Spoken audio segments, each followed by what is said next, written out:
At the height of her power, Meg Ryan was untouchable. She was the face of an entire era, the actress who could open a film on her name alone, commanding massive box office success and record-breaking paychecks. Then, suddenly, everything shifted. A crumbling marriage, a co-star named Russell Crowe, and a scandal that took over the tabloids would change her life overnight. But the truth about what really happened between Meg Ryan and Russell Crowe is far more complicated than the headlines ever suggested. Meg Ryan was born Margaret Hira on November 19, 1961, in Fairfield, Connecticut. Her mother, Susan Jordan, was a former actress and teacher, and her father, Harry Hira, was also a teacher. She took the stage name Meg Ryan from her maternal grandmother's maiden name, a small change that would eventually become known around the world. She studied first at the University of Connecticut before transferring to New York University, ultimately leaving just one semester before graduating to pursue acting. It was a risk that most aspiring actors never take and few survive. Her first substantial role came on the soap opera As the World Turns, where she played Betsy Stewart from 1982 to 1984. Soap operas were a training ground for young actors, and Ryan learned the craft quickly, but she wanted more than daytime television. Her big break came in 1986 with Top Gun, the cultural phenomenon starring Tom Cruise. Ryan played Carol Bradshaw, the wife of Anthony Edwards' character, Goose. It was not a leading role, but audiences noticed her, directors noticed her, and 3 years later, she landed the role that would define her career. When Harry Met Sally was released in 1989, and Ryan played Sally Albright, a woman who believes that men and women cannot truly be friends because romantic feelings always get in the way. The film was smart, funny, and unexpectedly moving, featuring one of the most famous scenes in movie history. Ryan received her first Golden Globe nomination for the performance, and from that moment on, the 1990s belonged to her. She starred in 4 major romantic comedies that grossed over $670 million worldwide combined: When Harry Met Sally, Sleepless in Seattle, French Kiss, and You've Got Mail. She worked with Tom Hanks twice, and their on-screen chemistry became legendary. Audiences knew instinctively that when they bought a ticket to a Meg Ryan movie, they would leave the theater feeling good. But Ryan was not just a romantic comedy actress. She wanted to show range. In 1994, she starred in When a Man Loves a Woman, playing an alcoholic high school guidance counselor in a darker, more dramatic role, earning a Screen Actors Guild Award nomination for it. By 2000, her salary reflected her status. She received a paycheck of $15 million for Proof of Life, a thriller about a kidnapping negotiator, the kind of money that was rare for any actor, male or female, at the time. She had even turned down the role of Clarice Starling in The Silence of the Lambs, a part that ultimately went to Jodie Foster, who won an Academy Award for it. Ryan had different priorities. She was building a career on warmth and relatability, and for a decade, that strategy worked perfectly. But behind the smile and the box office numbers, her personal life was far from the picture-perfect world her films portrayed. Before Russell Crowe entered the picture, there was Dennis Quaid. He was not just Meg Ryan's husband. He was a movie star in his own right, having appeared in films like The Right Stuff before Ryan became a household name. When they started dating in the late 1980s, Quaid was arguably the more recognizable of the two. But fame is a strange thing, and by the time their marriage ended in 2000, the balance had tipped so far that Quaid would later admit he felt like he had disappeared every time they walked down the street together. They first met on the set of the 1987 sci-fi comedy Inner Space, but it was when they reunited for the 1988 film DOA that something clicked. They began dating, and the relationship moved quickly. Plans to wed in 1990 were put on hold after Quaid admitted to Ryan that he had been struggling with substance addiction. It was a confession that could have ended everything, but instead it led to rehab. Quaid got clean, and the wedding was back on. They married on Valentine's Day in 1991.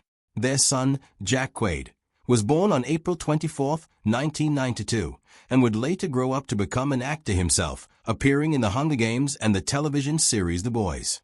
But the marriage was not stable. Quaid later described the full extent of his addiction in interviews, speaking about a pivotal moment where he saw himself losing everything, a vision he called a white light experience that convinced him to seek help.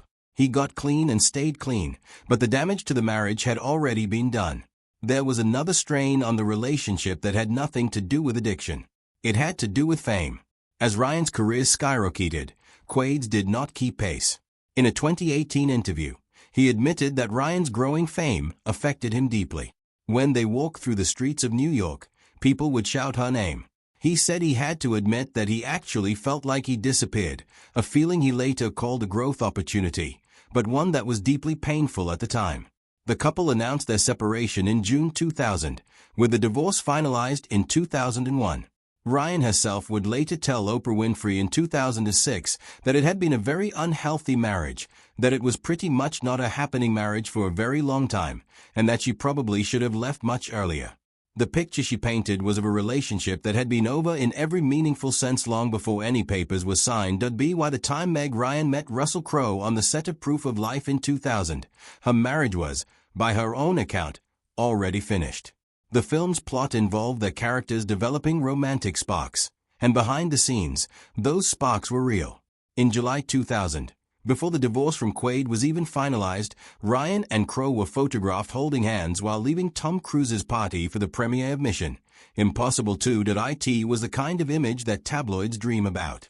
Prior to that, they had been seen together in restaurants and clubs across London during filming, and were later spotted traveling together across California and Australia. Friends who watched the relationship unfold described two people who were completely consumed by each other. One friend told People magazine that they seemed crazy about each other, that they had great conversations, emailed constantly, and that he called her all the time. Another friend described Ryan as extremely infatuated with Crowe. They even pretended to go house hunting together in Australia, with Crowe pointing at properties and asking her which ones she liked, playing house in public while Ryan's divorce played out in the courts and in the tabloids. The scandal was immediate, and the coverage was relentless. America's sweetheart had left her husband for a volatile Australian actor known for his intensity and temper. Both Ryan and Crowe opted out of most press interviews for Proof of Life to avoid discussing the affair, a decision that deeply angered the film's director, Taylor Hackford, who felt the film suffered as a result. The relationship lasted less than a year. By Christmas of 2000, they were separated, spending the holidays on different continents. The breakup was quiet, with no dramatic public statements.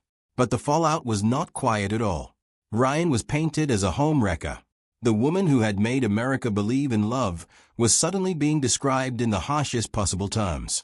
Her squeaky clean image, the one that had earned her $15 million a movie, took a major and lasting hit. For more than 2 decades, the tabloid narrative was simple. Meg Ryan left Dennis Quaid for Russell Crowe. The affair destroyed her marriage, and the scandal destroyed her reputation.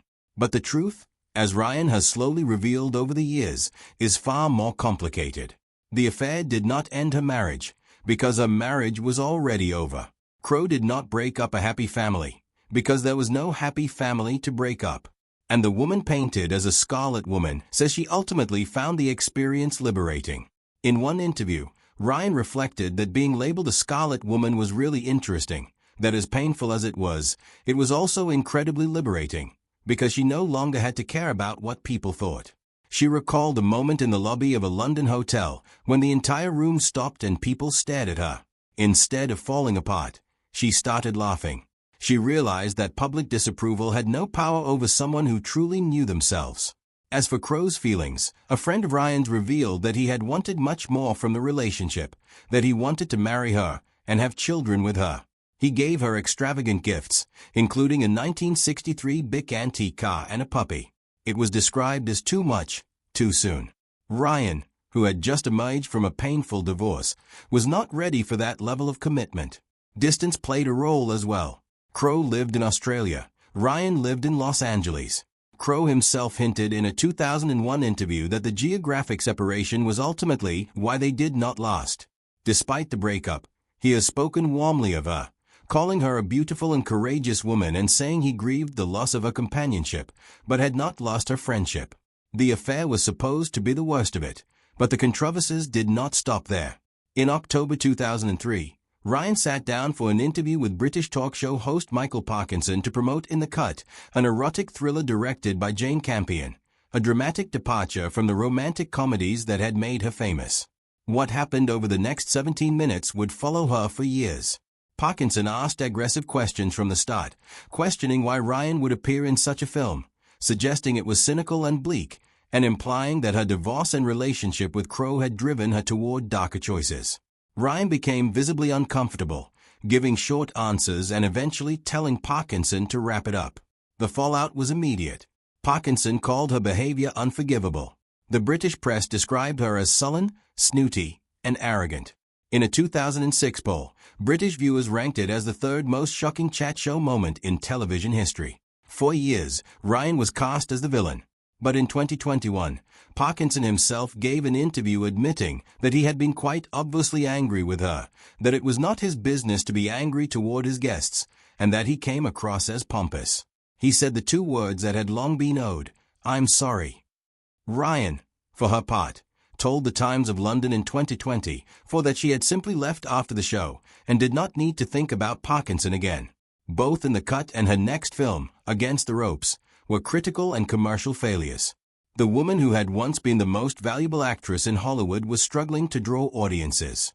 She took a nearly 3-year hiatus, telling the New York Times that she felt burned out, like she was behind a window, looking at her life. Speculation about cosmetic surgery also followed her throughout this period, something she has never confirmed or denied, and has consistently tried to brush aside. Ryan's hiatus lasted nearly a decade. She told People magazine in 2023 that she took the break because there were so many other parts of her life as a human being she wanted to develop. She adopted a daughter from China, later renamed Daisy, and became involved in philanthropic work with CARE, a charitable organization dedicated to ending poverty by empowering women. She also had a long on and off relationship with country musician John Mellencamp, which included an engagement in 2018, before the two ultimately went their separate ways. In 2023, she returned to the screen in the romantic comedy What Happens Later, which she co-wrote and directed. It was not a blockbuster, but it represented something important. She was working entirely on her own terms, telling a story that mattered to her, and refusing to let the scandals of the past define her future. The story of Meg Ryan and Russell Crowe was never as simple as the tabloids made it seem. At its core, it was a story of a woman whose marriage had quietly fallen apart, who fell for someone new, who was punished far more harshly than the situation warranted, and who eventually found her way back, not to the pedestal Hollywood had placed her on, but to something more lasting, a life lived entirely on her own terms.